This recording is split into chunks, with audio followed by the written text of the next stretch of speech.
Hello everyone, welcome to JRF NET and PhD. आज हम करेंगे लॉजिकल रीजनिंग के अंदर फैलेसीज और यहाँ से आपको एक दो क्वेश्चन देखने को जरूर मिलेंगे पेपर में। A fallacy is a mistake in reasoning. अब इसका हिंदी में क्या मतलब है? फैलेसी क्या वर्ड है, इसका हिंदी में क्या मतलब होता है? तो इसको हिंदी में हम बोलते हैं हेत्वाभास या भ्रम, या इसका सबसे सिंपल मतलब है तर्क दोष। जो आपने आर्गुमेंट दिया है उसमें फॉल्ट है, उसमें दोष है, तर्क में दोष है आपके। It looks like a logical argument but it actually invalid और मिसलीडिंग। ये लगता तो है कि आपने एक लॉजिकल आर्ग्यूमेंट दिया है, लेकिन असली में ये इनवैलिड और मिसलीडिंग होता है, जिसकी वजह से आपका जो आर्ग्यूमेंट है वो इनअफेक्टिव हो जाता है। फैलेसी हमारी दो टाइप्स की होती है, एक होती है हमारी फॉर्मल फैलेसी, सेकंड होती है हमारी informal फैलेसीज। Formal fallacy, error in the structure of the preposition even if the premises are true। जब premises true है, the conclusion does not follow logically, लेकिन जो conclusion है वो logically follow नहीं होगा। देखो इसका एग्जांपल देख लेते हैं तो ये क्लियर हो जाएगा। premises 1 है all lawyers are professionals। सारे जो लॉयर्स हैं वो प्रोफेशनल्स होते हैं, ये एकदम करेक्ट है। फिर बोलता है 2 Aryan is a professional. Aryan एक प्रोफेशनल है, तो इसका कंक्लूजन क्या है? Aryan is a lawyer. तो यहाँ पे क्या है हमारा? एरर है। प्रेमाइसिस, यहाँ पे अगर प्रेमाइसिस ट्रू भी है तो यहाँ पे हमारा कंक्लूजन लॉजिकली वैलिड नहीं है। दिस इज अ मिसलीडिंग और इनवैलिड कंक्लूजन। अगर सारे लॉयर्स प्रोफेशनल्स हैं, आर्यन इज अ प्रोफेशनल, तो इसका ये मतलब नहीं है कि आर्यन एक लॉयर है। तो ये हमारी होती है फॉर्मल फैलेसीज, जहां पे हमारा स्ट्रक्चर में प्रॉब्लम हो जाती है। फिर हमारी आती है informal फैलेसीज।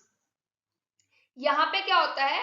Error in the logical reasoning, unclear expressions, word formation mistake, more common in real life arguments. यहाँ पे हमारा एरर होता है लॉजिकल रीजनिंग में, अनक्लियर एक्सप्रेशंस हो सकते हैं, वर्ड फॉर्मेशन में मिस्टेक हो सकती है, और ये सबसे ज्यादा हमारे रियल लाइफ आर्ग्यूमेंट्स होते हैं जहां पे हमारे एरर्स आए हैं। इस वीडियो में और जो हमारे कोर्स में है वो है हमारी सारी इनफॉर्मल फैलेसीज। सबसे पहले हमारी आती है फैलेसी ऑफ एम्बिग्विटी, या हम इसे बोलते हैं इक्विवोकेशन। इसका मतलब क्या होता है? इसका मतलब होता है गोलमोल बात करना।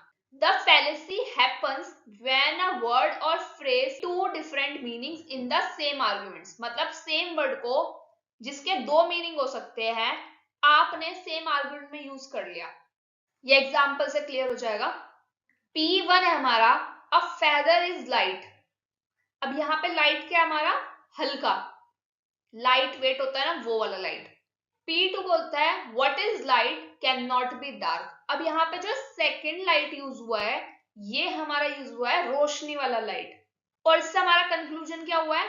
Therefore a feather can not be dark. तो ये पूरा लग रहा है ना कि टू डिफरेंट मीनिंग्स थे एक वर्ड के, और उसको गलत तरीके से यूज कर लिया और ये हमारा एरर हो गया, क्योंकि यहाँ पे जो लाइट का यूज हुआ है वो हमारा हुआ हल्का।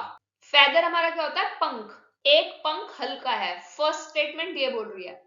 सेकंड स्टेटमेंट क्या बोल रही है? What is light cannot be dark। इसका मतलब क्या है? यहाँ पे लाइट का मतलब है प्रकाश। जो प्रकाश है वह अंधकार नहीं हो सकता, और इसने कंक्लूजन क्या ड्रॉ कर दिया? Therefore a feather cannot be dark। जो एक पंख है वो कभी भी अंधकार नहीं हो सकता या अंधेरा नहीं हो सकता, डार्क का मतलब। तो ये होती है हमारी फैलेसी ऑफ एम्बिग्विटी। नेक्स्ट आती है हमारी एड होमिनेम फैलेसी। यहाँ पे क्या होता है? आपने अपना माइंड यूज नहीं करा, बिना सोचे समझे आपने रिएक्ट कर दिया।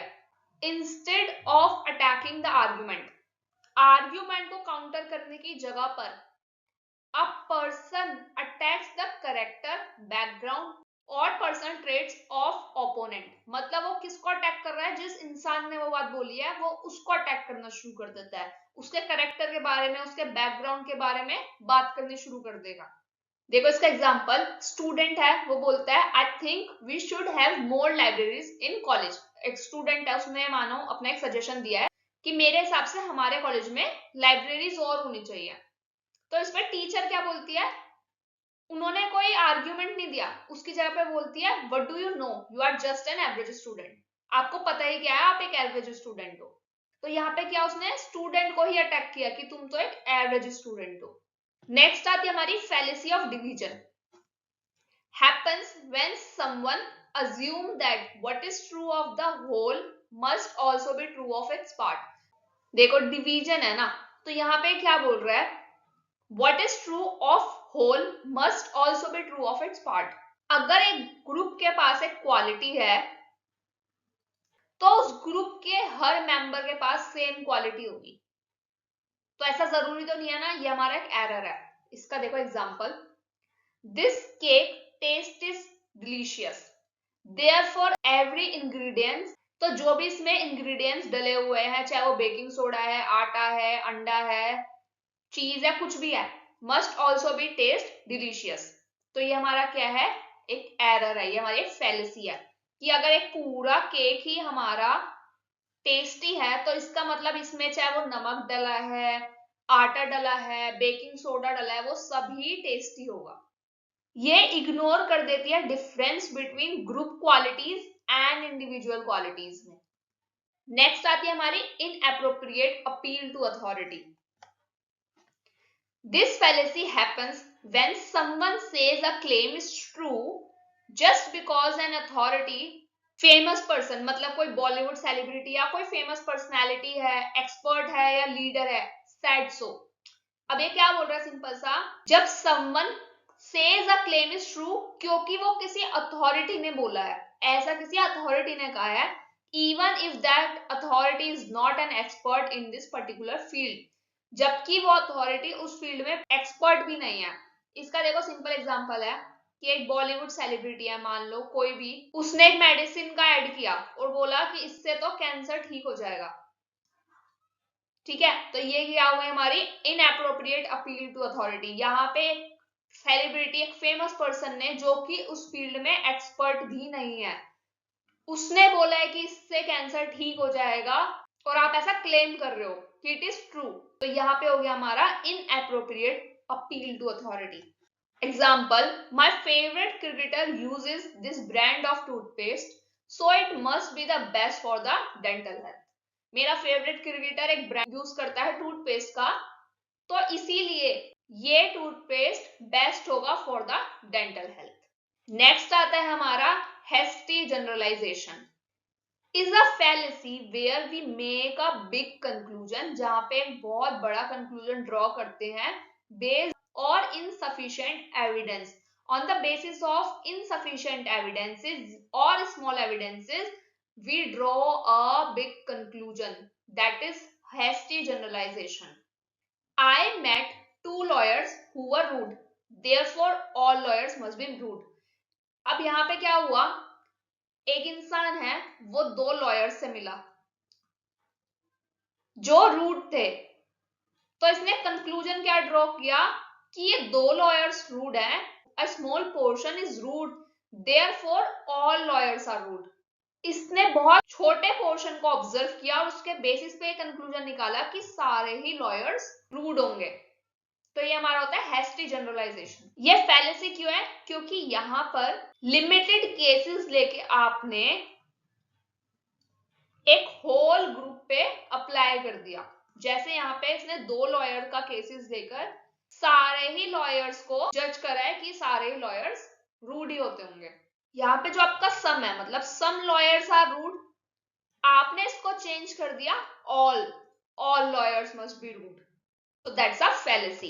Next is false cause. After this, therefore, because of this. This fallacy happens when someone assumes that because one event is happened, क्योंकि एक event हुआ है, after another, the first event caused the second without real evidences। मतलब एक event हुआ है, उसके बाद दूसरा event हुआ है, तो यहाँ पे क्या assumption होती है कि पहले event की वजह से ही दूसरा event हुआ है। इसका बहुत सिंपल सा हमारा डेली लाइफ का एग्जांपल है, I wore my red dress on exam day and I passed. ये बहुत लोग करते हैं कि मैंने अपने एग्जाम वाले दिन रेड ड्रेस पहनी थी, ब्लू ड्रेस पहनी थी या पिंक ड्रेस पहनी थी और मैं उस एग्जाम में पास हो गया। So wearing red brings good luck, तो इसीलिए वो ये मानते हैं रेड पहनना गुड लक लेके आता है। तो ये क्या है हमारा फॉल्स कोज। मैंने पहले इवेंट क्या हुआ, मैंने रेड ड्रेस पहनी तो मैं पास हो गया एग्जाम में। मैंने ये सोचा कि wearing red brings good luck. Just because two things occur together does not mean one causes the another. दो चीजें साथ में हो रही तो इसका ये मतलब नहीं है कि पहली वाली की वजह से दूसरी वाली चीज हुई है। Black and white fallacy, dilemma. अब डिलेमा का मतलब सबको पता है क्या होता है, दुविधा या डाउट, सस्पेंस। यहाँ पे क्या होता है, आपको लगता है कि आपके पास सिर्फ दो ही ऑप्शन है, ऑप्शन ए और बी, आप और कोई अल्टरनेटिव ऑप्शन देखते ही नहीं हो।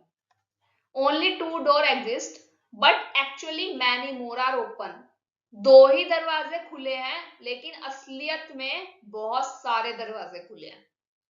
The fallacy happens when someone presents a situation as if there are only two extreme options when in reality there are more possibilities. जब एक इंसान सिचुएशन को ऐसे प्रेजेंट करता है कि यहाँ पे सिर्फ दो ही ऑप्शन हो सकते हैं लेकिन असलियत में और भी पॉसिबिलिटीज थी या है। इसका एग्जाम्पल क्या है, you are either with us or against अस। ये स्टेटमेंट है कि या तो आप हमारे साथ हो या आप हमारे अगेंस्ट में हो।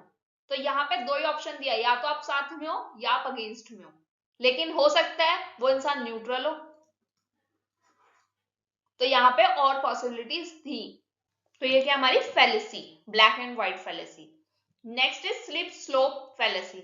This happens when someone argues that a small first step will automatically lead to a chain of extreme and disastrous results without proper evidences। यहाँ पे क्या आर्गुमेंट क्या होता है कि अगर आप एक स्मॉल स्टेप लोगे, पहला स्टेप लोगे, तो इसकी वजह से आगे चेन ऑफ विनाशकारी रिजल्ट्स मिलेंगे आपको। देखो सिंपल एग्जांपल है, इतना सोचना नहीं है, इस एग्जांपल से समझ लो। If students are allowed to use calculator in exam, अगर स्टूडेंट को हम कैलकुलेटर यूज करने देंगे एग्जाम्स में, next they will demand computers.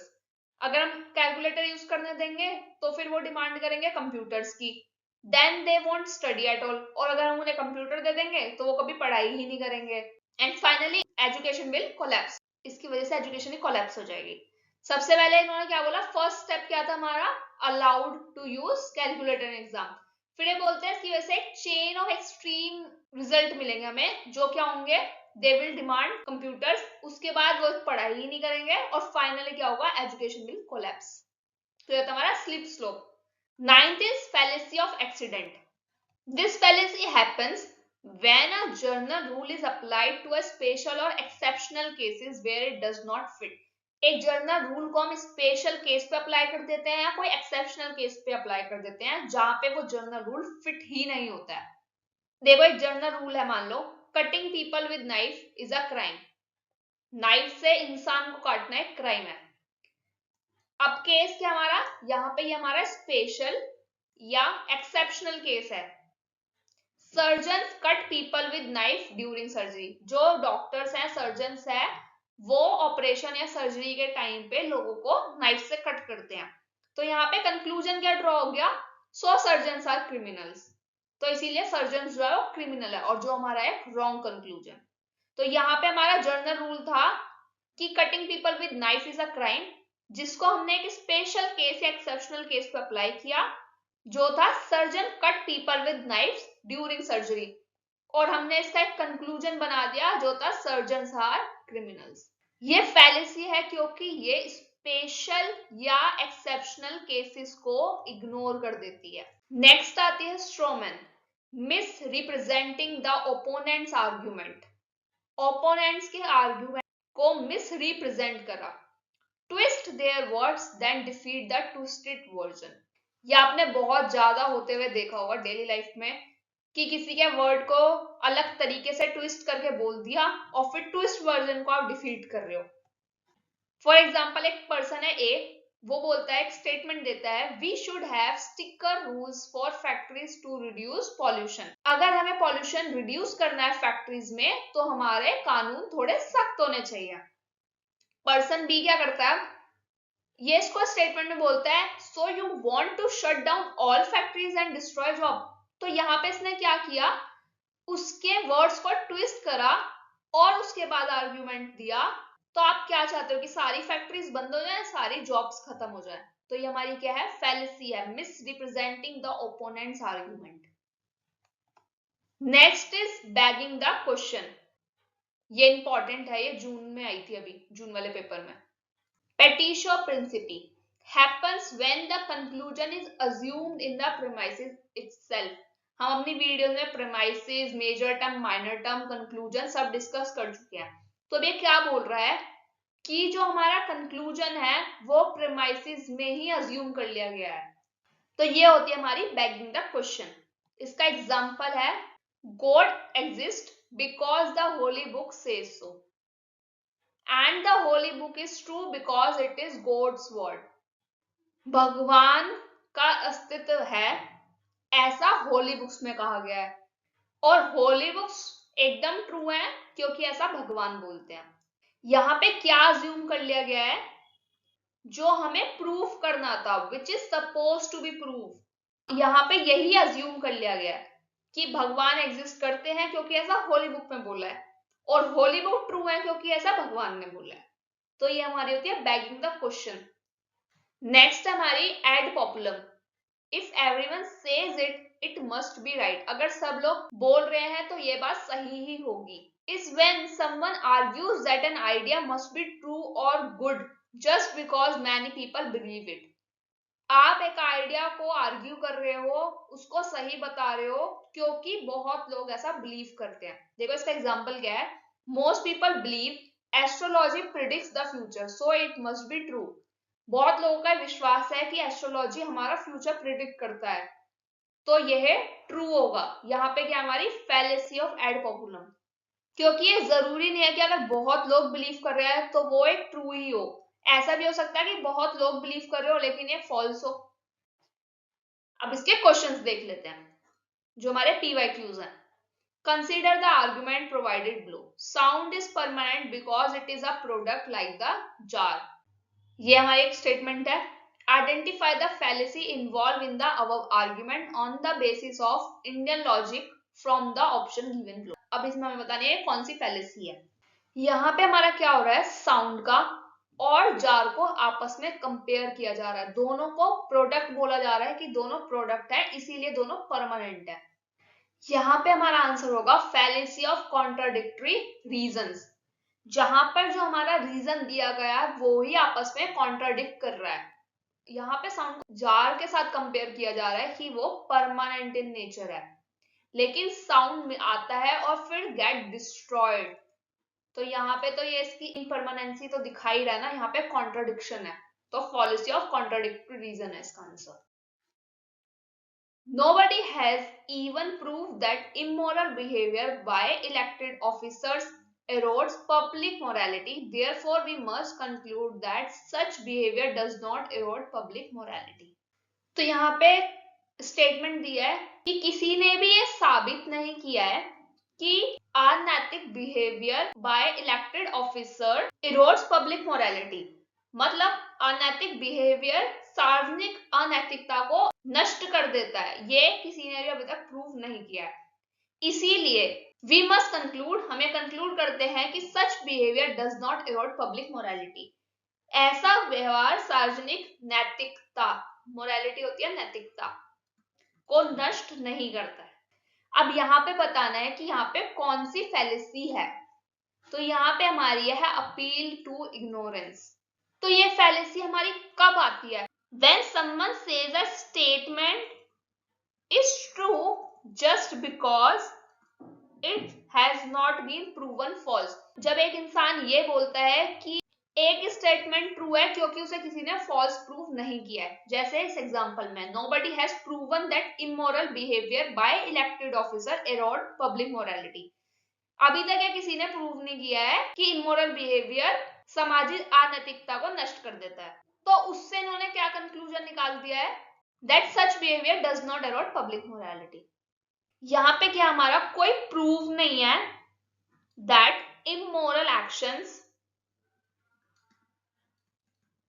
Harm public morality, immoral actions जो है वो हार्म करते हैं हमारी पब्लिक मोरालिटी को, इस चीज का कोई प्रूफ नहीं है।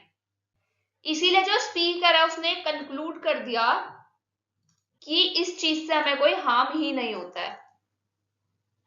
लैक ऑफ एविडेंसेस को इन्होंने as a evidence of opposite ले लिया है।